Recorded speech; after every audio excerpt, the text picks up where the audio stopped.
আসসালামু আলাইকুম। কক্সবাজারে তৃতীয় দিনের ব্লগ হচ্ছে এটা। একেবারে সকালে ঘুম থেকে উঠেই আমার রুম থেকে ভিউটা ছিল এইরকম।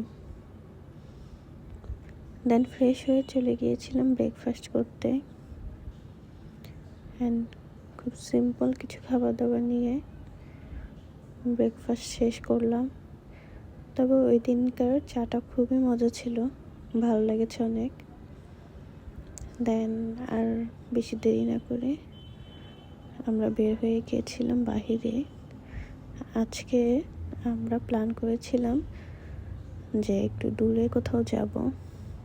দেন সি পার্ল হোটেলের যে জায়গাটা আছে ওইখানে গিয়েছিলাম। এই যে যাওয়ার সময় রাস্তাটা ছিল এরকম। আসলে কক্সবাজারের রাস্তাটা এখন ঠিক করছে, যদি ঠিক হয়েছে তখন ভালো লাগবে চলতে, বাট এখন একটু ছিল, ভাঙা ভাঙা ছিল। আর লিচু খালের যে জায়গাটা ওইখানে খুবই জ্যাম ছিল। তারপরে এই যে চলে আসলাম সি পার্ল যে হোটেলটা, এটার একদম বরাবর। এখানে আমরা নামবো, বাট নামার আগেই ওইখানে বৃষ্টি চলে এসেছিল। দেন কিছুক্ষণ বসেছিলাম। আর যারা যারা আসলে গোসল করবে তারা তো নেমেই গিয়েছিল, আমি উপরে বসেছিলাম। তারপরে যখন বৃষ্টি শেষ হয়েছিল দেন আমি এখানে সমুদ্রে নেমে অনেকক্ষণই ভিজেছিলাম। আসলে এত উত্তাল ছিল, এই যে আপনারা দেখতেই পাচ্ছেন। যেরকম সুন্দর ছিল ওই দিনকার আকাশ, ওইরকম উত্তাল ছিল সমুদ্র। মানে সব মিলিয়ে জাস্ট ওয়াও ছিল। আমার তো মনে হচ্ছিল যে আমি এখনই নেমে যাই, বাট ওই যে গোসলের কোনো প্রিপারেশন নিয়ে আসিনি, তার জন্য আর ওইরকমভাবে ভিজিনি। তারপর যতটুকু ভিজানো যায় আমি এনজয় করছিলাম এখানে। আমি প্রায় 30 মিনিটের মতন এখানেই দাঁড়িয়েছিলাম, এটা এনজয় করছিলাম। আর এত ভালো লেগেছে, মানে আমি এরকম সমুদ্র এর আগে কখনোই পাইনি, খুবই সুন্দর ছিল।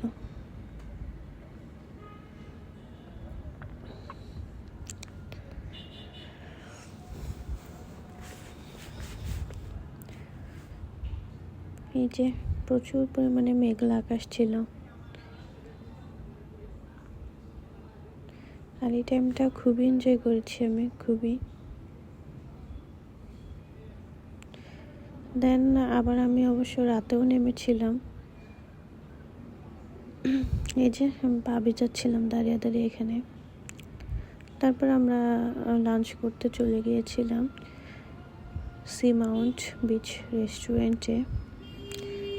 এর আগের বারও আমি এখানে লাঞ্চ করেছিলাম অ্যান্ড খাবার এক্সপিরিয়েন্স আমার ভালো ছিল, তাই আবার এবারও সবাই মিলে গিয়েছিলাম। রেস্টুরেন্টটা ওভারলুক খুব ভালো ছিল অ্যান্ড খাবারও মোটামুটি ভালো ছিল। আর মেন কথা হচ্ছে একদম বিচের পাশেই তো, এখানে বসে খাবারটা খেতেও ভালো লাগে। বসে বসে দেখছিলাম, এই যে সমুদ্র দেখছিলাম আর খাবার জন্য ওয়েট করছিলাম।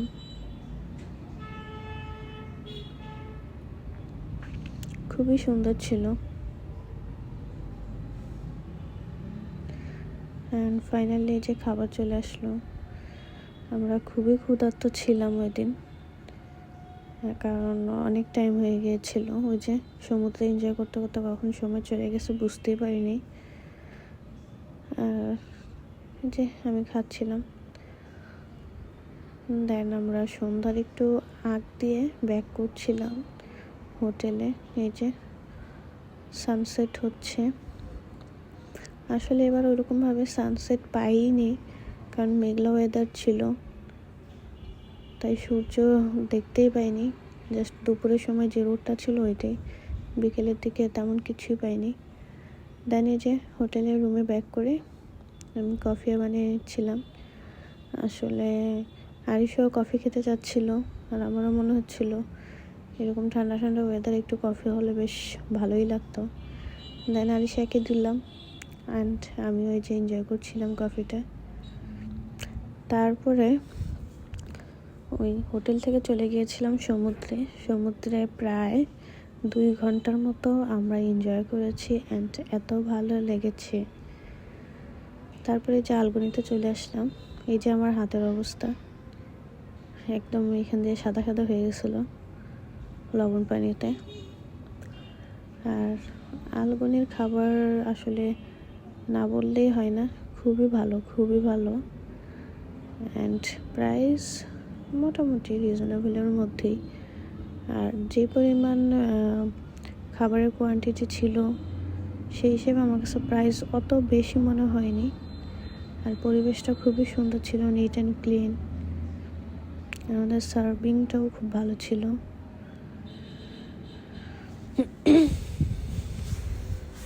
খুব সুন্দর করে সব কিছু সার্ভ করেছে। দেন খাবার শেষ করে আমি কিছুক্ষণ লবিতে বসেছিলাম, ভেবেছিলাম যে আবার একটু বাইরে যাব। তারপর মনে হলো যে না, রাত 1টা বাজে, যাব না আর।